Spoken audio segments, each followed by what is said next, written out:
Welcome. This is Dr. Michio Kaku, Professor of Theoretical Physics at the City College and the Graduate Center of the City University of New York, and this is Exploration. Every week on Exploration, we discuss the fascinating world of science and its impact on society. And today on Exploration, some of the big stories in science. Well, one story which has hit the headlines just last week was when Vice President Pence came out and laid out a blueprint for the Space Force. Yes, we're not talking about space cadets. We're not talking about the snickering that's going on behind closed doors. No, we're talking about a real program being pushed by the White House to the tune of $8 billion to set up the sixth branch of the military, the first new branch to be set up since 1947. And a timetable was even laid out by the Vice President that by 2020, yes, by 2020, this news. And the question is, well, what are the consequences of such a big change in our military structure, given the fact that, well, yes, let's not be naive about it. The Chinese, the Russians, a lot of nations are experimenting with killer satellite technology, which could be used in a potential war in outer space. So today on Exploration, we're going to talk about the pros and cons. The pros and cons of what happens when we weaponize the heavens. What happens when we have hydrogen bombs, laser cannons, kinetic energy weapons in orbit around the planet Earth. So we'll say a few things about the militarization of outer space, and then we'll say a few things about inner space. It turns out that one of the great afflictions, mental afflictions affecting humanity is depression. If you take a look at the sheer numbers, you realize that depression is by far the largest source of mental illness or mental impairment. And unfortunately, we scientists are like children when it comes to understanding the brain. However, at MIT, there was a very interesting breakthrough that was announced just this week, and that is they found a portion of the brain, a localized part of the brain that seems to dictate depression and pessimism and optimism. In fact, by manipulating this part of the brain, you can actually make animals more pessimistic and hence more depressed. Well, we'll say a few things about that on Exploration. Well, let's just jump right into the top story of the past week in science and politics, and that is the Space Force. You know, a lot of commentators sort of like snicker late at night talking about space cadets and has the president lost his marbles? Have they been sent into outer space? But I think this is a serious proposal that should be taken very seriously. In fact, some commentators have said that perhaps the president views this as one of his lasting legacies. Long after he's gone, the legacy will be the creation of a U.S. Space Force. And so the question is, what are the pros and cons concerning the establishment of a new branch of the United States Pentagon? Well, yes, it's full steam ahead for the Space Force. By 2020, the president wants to have it up and running, and immediately he's called for 3 initiatives that are already sending Pentagon officials into a flurry. First of all, he wants to set up a U.S. Space Command. This has been talked about, but now he wants to push it as a reality. A U.S. Space Command which will begin to assume some duties concerning monitoring outer space and making decisions. Next, hiring. Hiring that can begin as early as this year, hiring a core of experts who are skilled in the technology of warfare in outer space. And then satellites. Number 2 would be to buy satellites.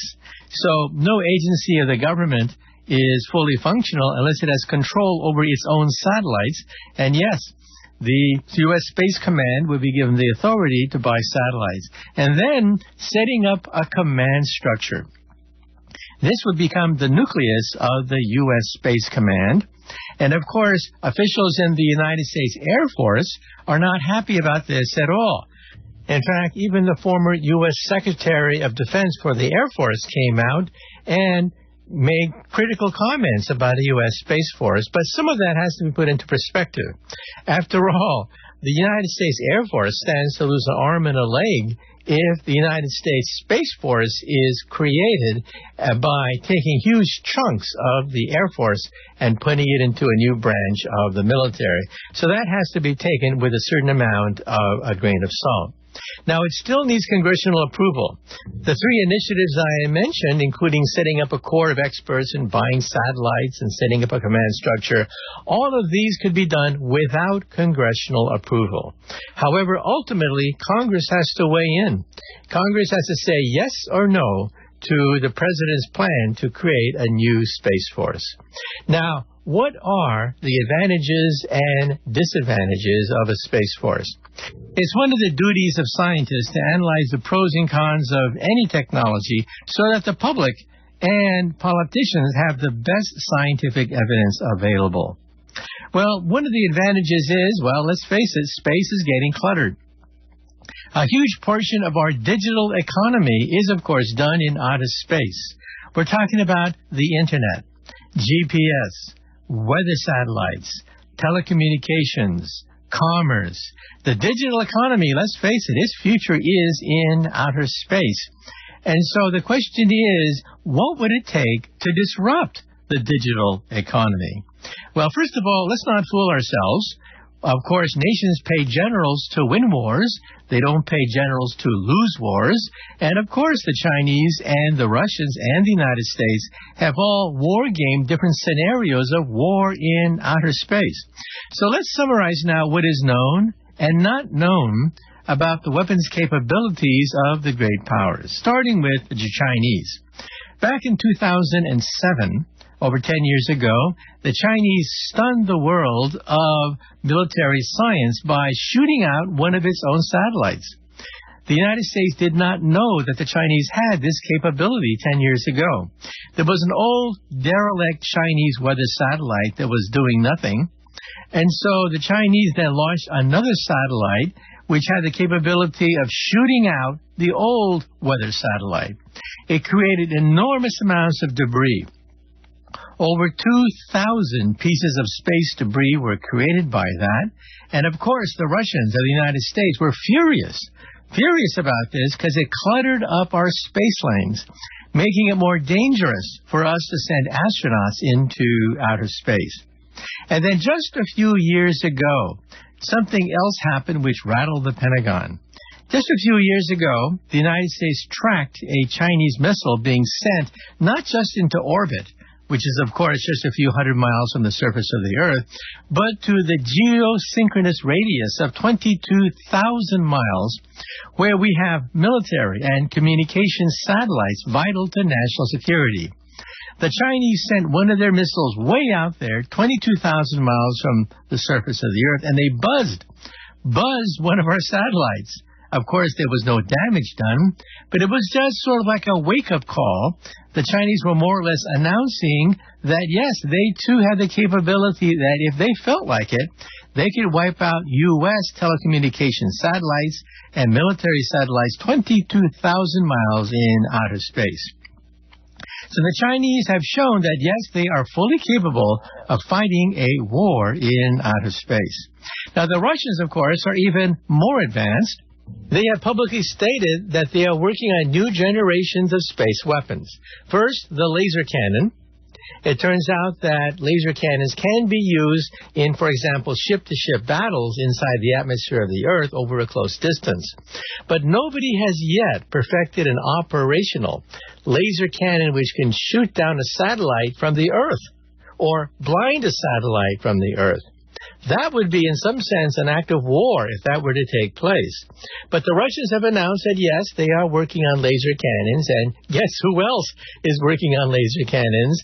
Yes, the United States is also working on laser technology, which can blind or destroy satellites by a push of a button from the planet Earth. Now, of course, there are problems with this. It turns out that much of the laser power is absorbed by the atmosphere of the Earth.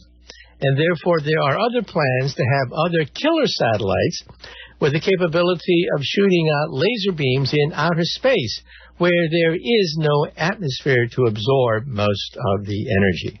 And also, the United States Pentagon has been complaining that both the Chinese and the Russians seem to be ahead of us in one category, and that is hypersonic weapons. Now, what the hell is that? First of all, we have supersonic weapons that can go a few times the speed of sound, but hypersonic weapons come blazing in from outer space many times faster than the speed of sound, capable of evading a Star Wars system. Now, let me explain.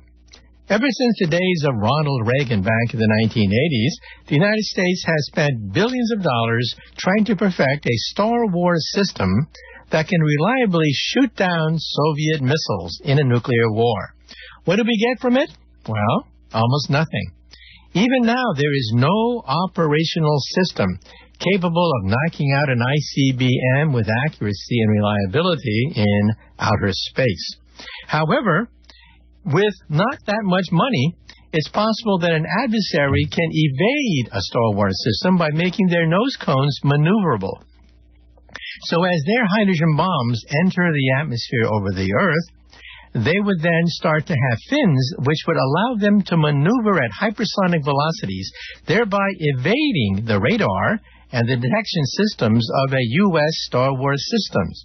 And sure enough, in April of this year, Vladimir Putin announced that they have a hypersonic weapon that can indeed evade U.S. radar and U.S. Star Wars systems. Now, is that true? Well, we don't really know for sure.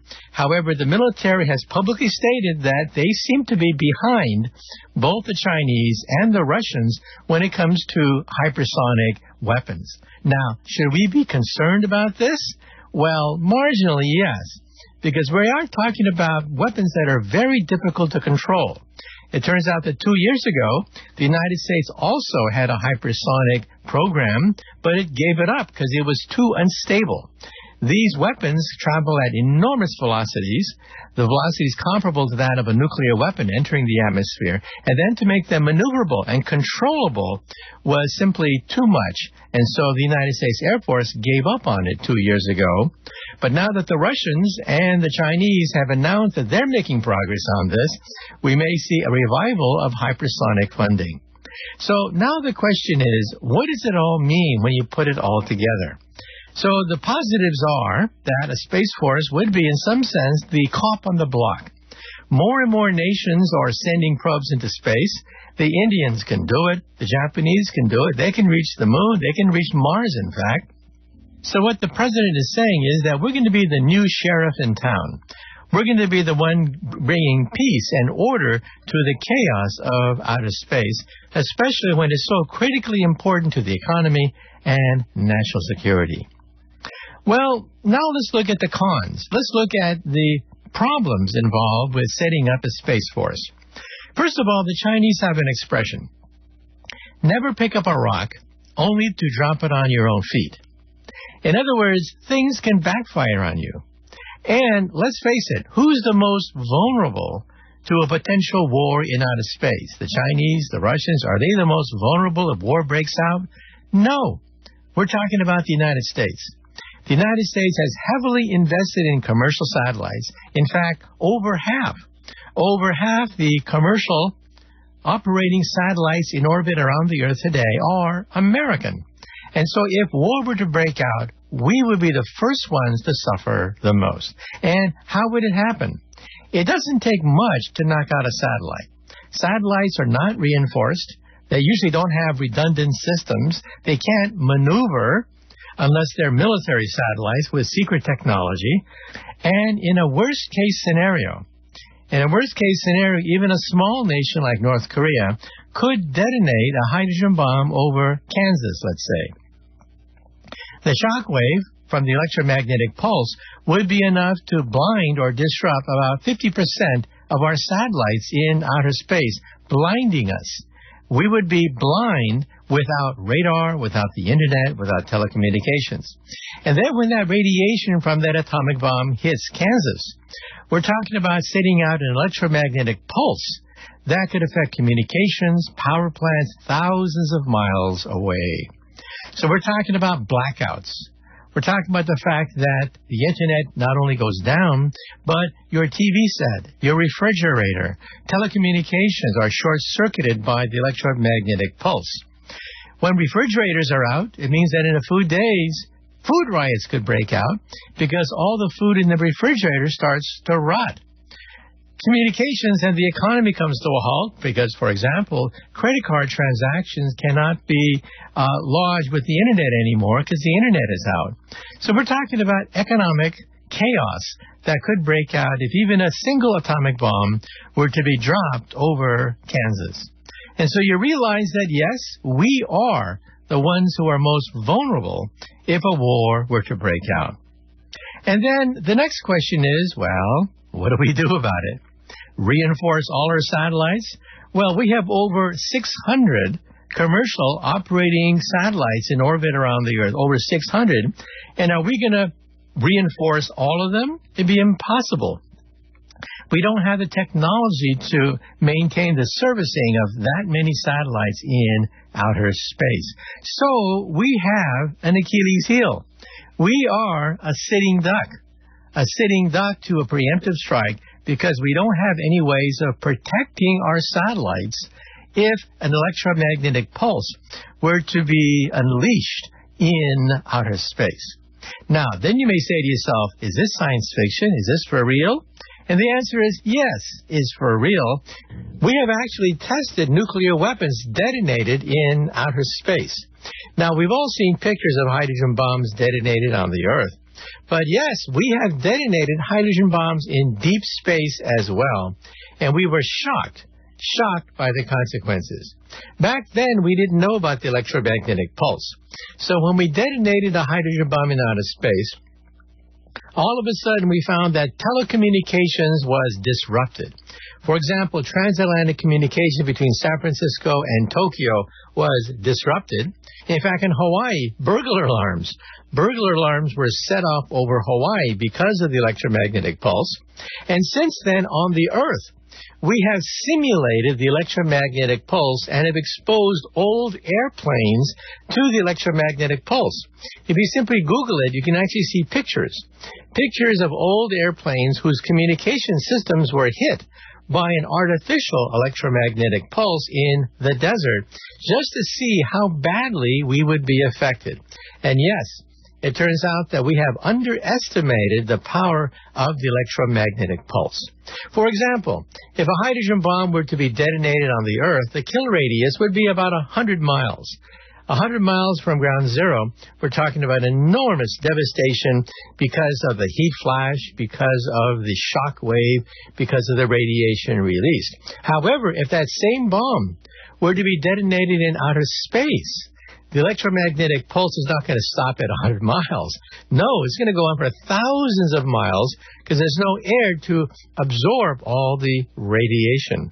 And so we're talking about potential chaos that could erupt if a war were to break out in space. And the Russians and the Chinese have announced that if we do go ahead with a space force, then they're not going to sit back and simply twiddle their fingers. So what do we do about it? Well, let's go back to the 1980s and see what Ronald Reagan did about that situation. When he was briefed about what would happen in case a real nuclear war were to erupt, he realized that the arms race had to be managed. He had a two-pronged strategy. The first prong was, of course, peace through strength. And everyone remembers that. That was President Ronald Reagan's mantra when he came to increasing the funding of the Pentagon. Peace through strength. But he also cut a deal with Gorbachev. He realized that if a nuclear war were to spiral out of control, nobody would benefit. Americans would die just as quickly as Russians. So he cut a deal with Gorbachev. So some people are saying that what we ought to do is revise the Outer Space Treaty of 1967. Now, that was 50 years ago. But the United States signed the Outer Space Treaty and is held to it. And the Outer Space Treaty of 1967 basically says two things. First, no nukes in outer space. And that's one reason why we have not detonated nuclear weapons in outer space ever since the first tests were conducted back in the 1960s. That's the first provision. The second provision is ownership of celestial bodies. No nation can claim the moon. Now, you begin to realize that this treaty is way out of date. Because now, in addition to nuclear weapons in outer space, we have advanced non-nuclear weapons in outer space, like laser cannons, like kinetic energy kill weapons, like killer satellites. Even a small nation, for example, can take a barrel of nails and detonate it in outer space. And the shrapnel coming from all these nails will be sufficient to wipe out any number of delicate satellites orbiting the Earth because they have no shielding. They have no protection. They have no Star Wars program of their own, and they're just sitting ducks out there. That's one provision. And back in the 1960s, who would have thought?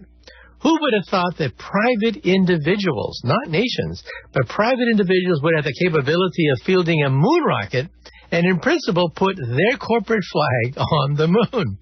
That was considered preposterous 50 years ago, but guess what? Here we have Elon Musk, a hero to many visionaries who realize that, yes, private individuals are now capable of fielding moon rockets.